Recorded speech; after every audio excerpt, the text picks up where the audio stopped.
Hey everyone, it's Forest Man here with Man-Made Productions. Today, we're taking a look at Samsung's Galaxy Tab A. It's a really affordable Android 5.0 tablet. I'll do a quick unboxing and then I'll do an overview of the specs and the features. Hopefully I'll be able to provide you with some knowledge on whether or not this is going to be a good investment. Alright, let's get to it. Now, I've went ahead and tore the sticker off, so let's just go ahead and pop it open. Let's just slide this interior box out, and there you have it. It's got this neat protective cheesecloth-like bag, that's pretty cool. It's keeping it really fresh, super clean, right? Pull this little tab here, should be able to get a good grip on it. Now once we flip it around, you'll be able to remove the device from the safety sleeve. Just lift this envelope flap here, slide it out carefully though, and you're good to go. As for the rest of the box, we have our typical instruction manual, as well as a standard charging source. Time to break down the specs. The total cost of the Tab A is 230 to 250 Canadian dollars. The Tab A is 8 inches long and 5.4 inches wide. Now I'm used to using a Note 4, and it's a huge phone. So ironically, I could almost substitute this big tab as my phone. That's how close it is in comparison to size. Samsung integrated a PLF TFT display into their 8-inch design. I find the responsiveness when using the touchscreen extremely quick and extremely accurate. I must credit Samsung for delivering a stunning picture quality. The rich colors and the powerful textures really combine to deliver a nearly unrivaled viewing experience. The glass on the Tab A shimmers thanks to its glossy finish.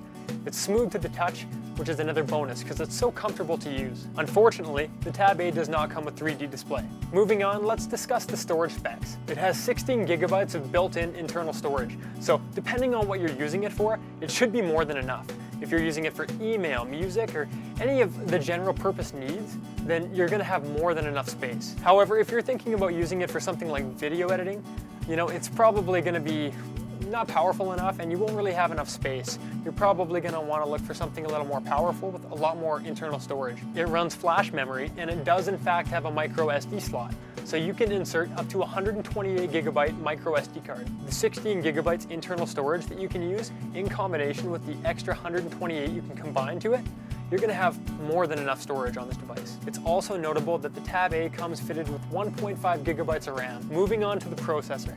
The Galaxy Tab A comes equipped with a 1.2 GHz quad-core processor. Now that's pretty sweet when we're talking tablets. To be specific, it's an APQ 8016 processor. Samsung decided to install the Android 5.0 Lollipop operating system. It has multilingual capabilities, so if you order it from out of the country, you should be able to get it working. It's a really nice operating system because it gives you access to apps like Microsoft Office, and all those great tools. It's got multitasking capabilities, all that good stuff. And as per typical Android devices, it's going to run Google Play as its designated app store. Let's talk connectivity. The Samsung Tab A 8.0 has built-in Wi-Fi and Bluetooth. Unfortunately, however, you do not have access to 3G, 4G, or 4G LTE networks.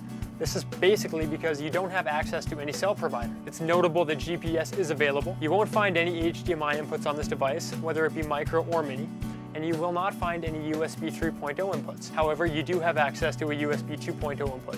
I believe this is your charging port as well. I should also mention that there are not any Thunderbolt ports, nor is the Tab A DLNA certified. Alright, moving on to power. As for the Tab A's battery pack, it seems to be a fairly juicy brick. It runs for about 10 hours on a full charge.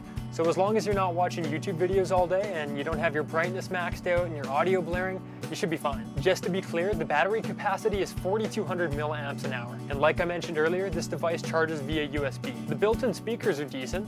They're pretty good quality, but they're nothing to really rave about. If you really want good sound quality, you're gonna wanna go pick up yourself a nice set of headphones or get some nice speakers. The Tab A comes with a built-in microphone, and you also have the option to add a third-party mic.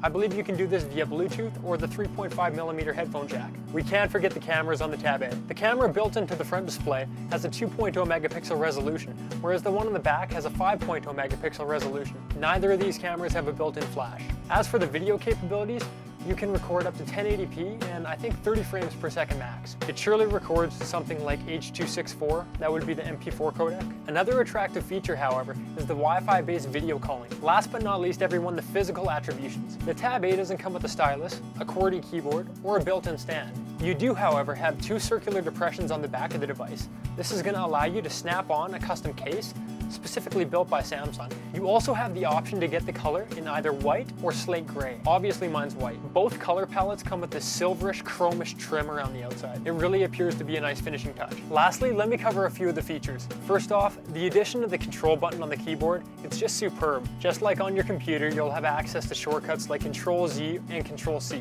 Secondly, if you're a parent with a young child, it's got really good kid features.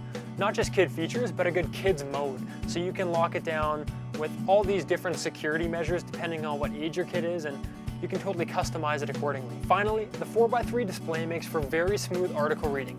Whether you're looking at emails or reading online news articles, it's all gonna appear just beautifully. It's very easy on the eyes, much like reading a newspaper or a magazine. All right, time for the conclusion. I'm gonna rate this device on a scale of 1 to 10. 10 being the best, 1 being the worst. On a scale of 1 to 10, I would have to give the Tab A a 7 out of 10 rating. This is ultimately based on the price, the battery life, and the fact that you can customize this device to suit your personal preferences and needs. The only thing that I'm really critical of is the fact that you can't access 3G, 4G, and 4G LTE networks. It's understandable for the price range, but it's a real downside. Thanks for watching, everyone. If you thought any of the information was insightful, please leave a like or a comment. If you think I missed anything, or you didn't like it, don't hesitate to leave some constructive criticism in the comments below. This has been Forest Man with Man Made Productions. Until next time, everyone,